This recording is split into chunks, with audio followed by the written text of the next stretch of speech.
Anybody have any great plans for this weekend? Want to chit chat while we wait? I know that you guys are in the chit chat mood. Who just joined us? Cole. Good morning, Cole. We're waiting for Miss Hager. I don't either, so I'll be just as bored as you.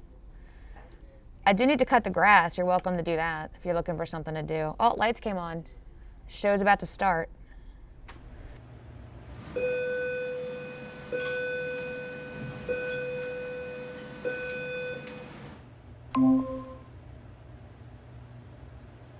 So what it's been like for me as a media specialist during this time is my job I thought was really busy before, and it was truly busy before, but now it's just unbelievably busy.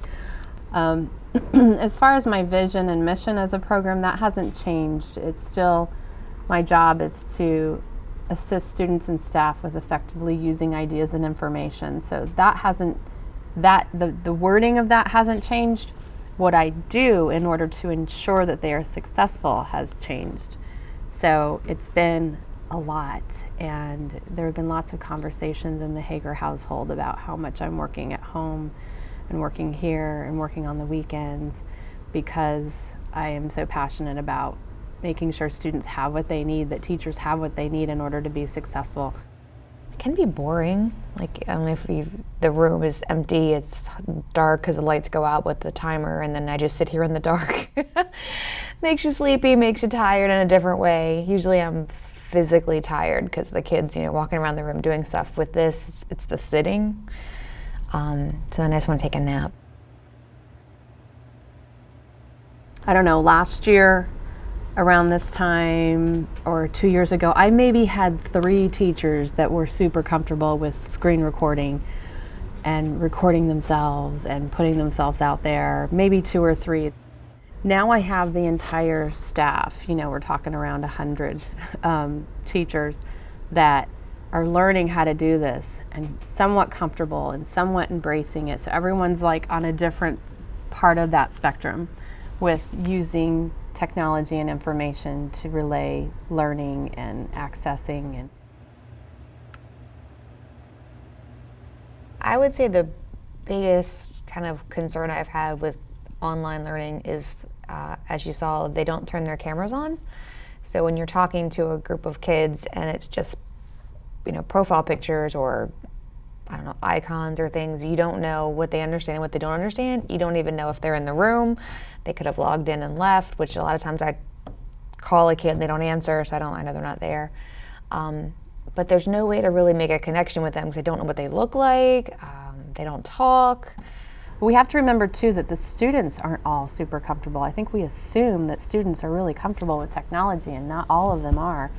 So it's hard to not see them in front of you. The other thing is trying to contact kids. We really just have email. So if they don't answer you, if they're not doing work or need help but don't tell you, there's no way to know they need anything. And then kids that miss class, how do you catch them up? Because you don't see them again until 2 days later, or if it's a Wednesday or Thursday, you don't see them again until Monday or Tuesday.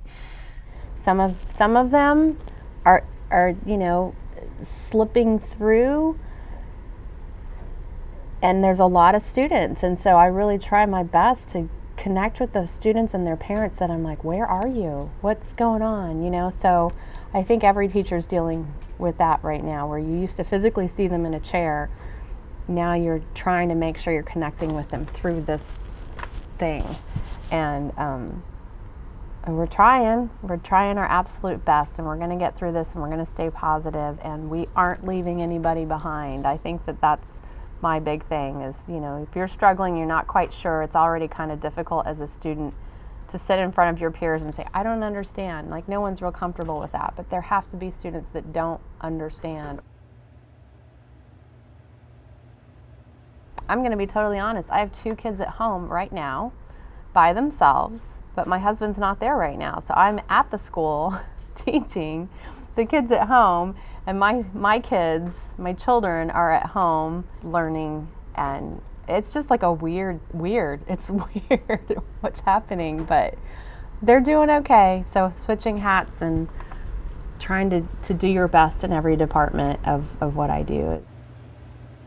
as a teacher, we get energy from having students in front of us. So it's difficult, but I mean,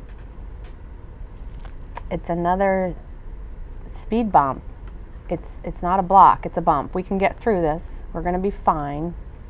And just being genuine with them and telling them we're struggling as well. We're trying to get through this, but we need you to try. We need you to try to be your best.